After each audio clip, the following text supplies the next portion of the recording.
Ngayong episode ay inyong matutunghayan kung paano nga ba namin palipasin ang isang simpleng araw dito sa Saudi Arabia. Samahan nyo kaming bumili ng isda, mag-ehersisyo kasama ang aking mga kaibigan, at kumain ng sikat at authentic na shawarma. Lahat ng yan ay sama-sama nating panoorin sa isa na namang episode ng The Nurse Chronicles.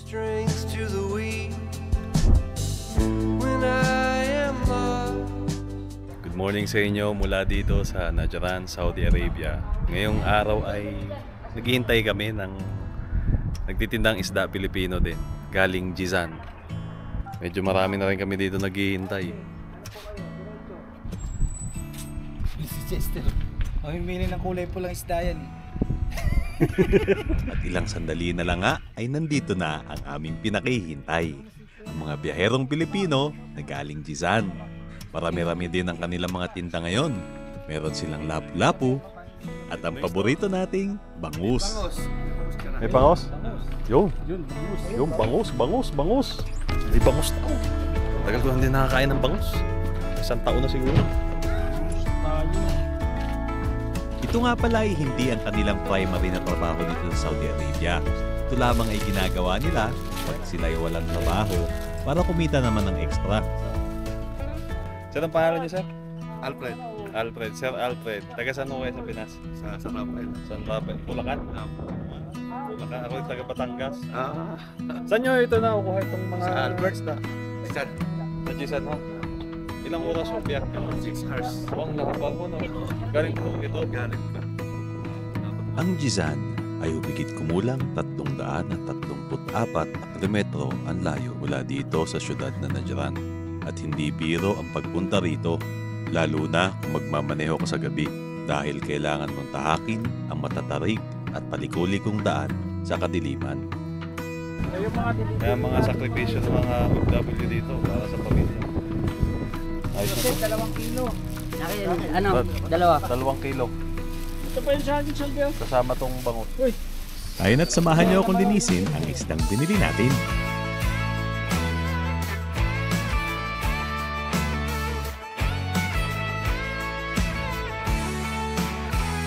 Kinahapunan nga ay nagkaayaan kami ng aking mga kaibigan na si Zaldi at si Nurse Nathan na pumunta sa gym. Ang pag-e-exercise nga ay ang karaniwan naming gawain tuwing hapon rito sa Saudi. Pantanggal inip at para na rin mapangalagaan ang aming mga katawan. Kahit na hindi halata sa akin kasi mataba pa rin ako. Oh, tayo na mag-gym. Nathan, bakit mo ba naisip yung mag-gym? Alis ka na eh. Yun lang isa. Ano kailangan ng palis na ako sa mag-gym ka?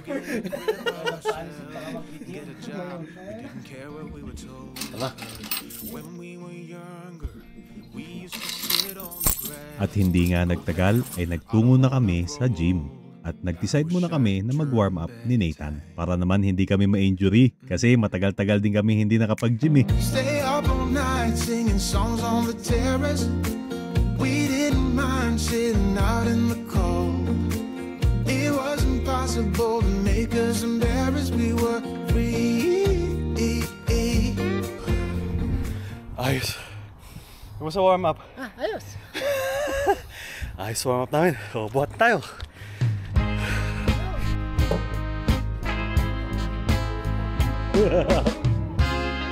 Kaibigan natin si Marvin.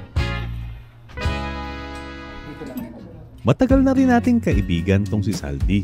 Isa siyang mapagmahal na asawa at butihing ama ng kanyang mga anak na naiwan niya sa Pilipinas. Hilig niya talagang mag-gym at hilig niya rin magturo ng kanyang mga nalalaman sa pagbubuhat. Pangarap niya raw magkaroon ng sariling gym sa Pilipinas. Kaya Saldi, good luck sa'yo. Sana'y maabot mo ang iyong mga pangarap. Say tama kanyantan. Tama na ba? Okay. Tapos paninibago sila rito kasi lagi nakalusan ang damit. Oo. Tapos magbilang magputi t-shirt. Tapos ang ganda pa. Parang si Anatoly. Okay. Kusog ng konti kasi maiksi yung tali natin. Sige. Saitama in the house. Sige. Saitama in the meeting nga Ganyan. Kasi tatamaan ng tricep pag diyan tatamaan ng mga tricep pag naka-stay. Sige. Yung forearm lang ay galaw mo. Bilisan mo konti. Yan. Dito. Up, baba mo. Masakit dito? Oo. Ay, ngawit na talaga. Oo. Ano na? Kaya? Tumigay ng tricep mo. Uwi na muna. Basta masin ng konti. Ang cardio mo na lang weekend. Oo. Puro resistant training na ano. Sige. At pagkatapos nga namin magbuhat ay minabuti na namin maghapunan. Ang pagkain ni Nathan ay iinitin na lang namin sa microwave ni Pips. At yung sa akin naman ay yung natira kong adobong manok nung tanghali. Pips! Painit kami! Painit kami! Pasok. Hey, Painit ka dyan. pasok po. Painit dito tan. Dito. Ito. Sige pre. Dito ako kumain. O sige. Ang sarap talagang may kasabay pag kumakain. Panandalian mo nakakalimutan na mag-isa ka lang pala dito sa abroad. At dahil nga Pilipino tayo, mawawala ba ang batang Quiapo habang naghahapunan? At pagtapos nga ng aming hapunan at paghuhugas ng pinggan, ay minabuti na naming maglakad-lakad para naman matunawan. Ayos na, tapos na ang ating walking. Babalik tayo sa ating kwarto. Isa na namang araw nagtapos. Kitaan lang ulit tayo bukas.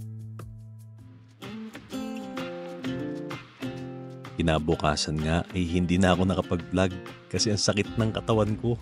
Lumabas na lang ako nung hapon. Nag-aya ang kaibigan nating si Nathan na mag-walking para naman daw makatulong sa recovery ng aming katawan mula sa pag-gym kahapon. Ngayon pala magja-jogging kami ni Nathan. At hindi ko muna kayo isasama kasi tatakbo kami sa paligid ng ospital. Hindi kasi pwede daw mag-video. Kamusta Tan? Anong pakiramdam? Medyo maakit ng konti dito, pero kaya naman. Hindi masyado masakit, no? Hindi masyado. Konti lang. Ayos lang yan. Pahinga muna tayo ngayon sa buhat. Jogging ulit. At least nagaganyan ko pa yung kamay ko. Oo. Noong nakaraan nagginawa ko yung 100 push-up nung high school ako. Oo. Hindi ko magulo yung kamay ko.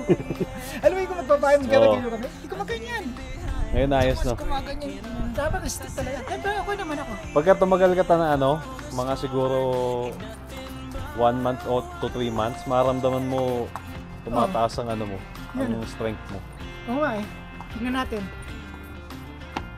Magiging one punch man talaga si Nathan eh. Yan na siya. May Dameria. May laro daw si Kuya Saldi. Oo, may laro daw siya mamaya. Tapos baka daw sumama sa sana bukas. Sino? Split daw ng creatine. Ah, hindi. Kayo na lang bukas. Okay. Kasi on ko lang ako bukas eh. Concert si Marvin. Nagbibideo okay si Marvin, istorbo natin. Nagla-live ba siya? Ha? Nagla-live siya? Hindi ko alam kung nagla-live si Marvin.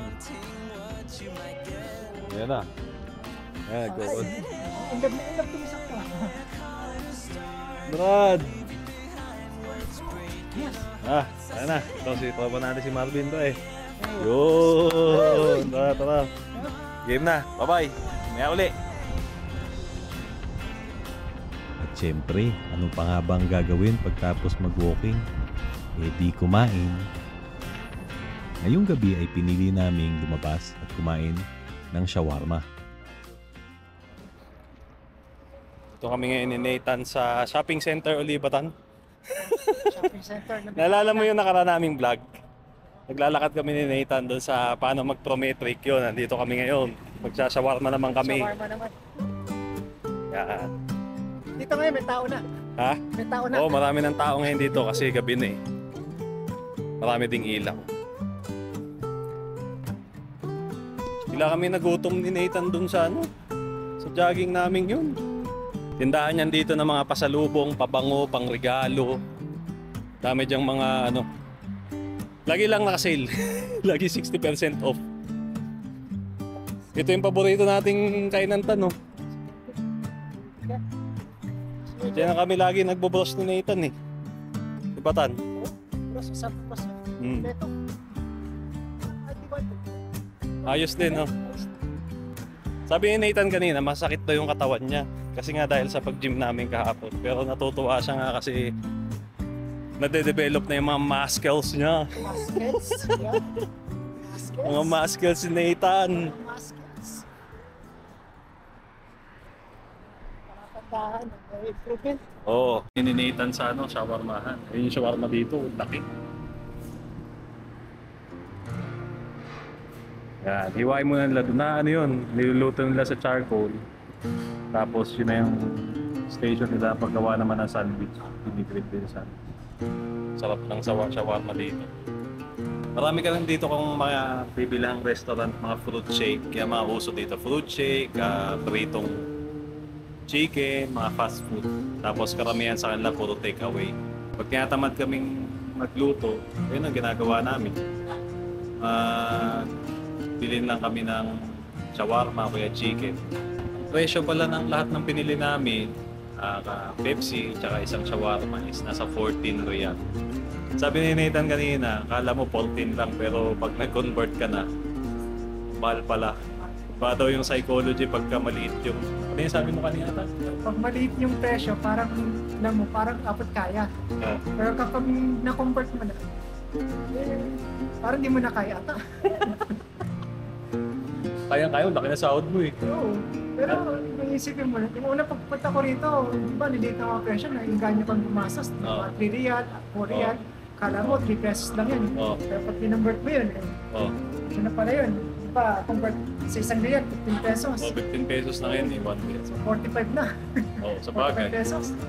Pero yung ang kaibahan kasi dito, sa pagiging nurse dito, pagiging nurse sa Pinas, yung basic needs mo is affordable, tapos may tatabi ka pa, di ba? Oo.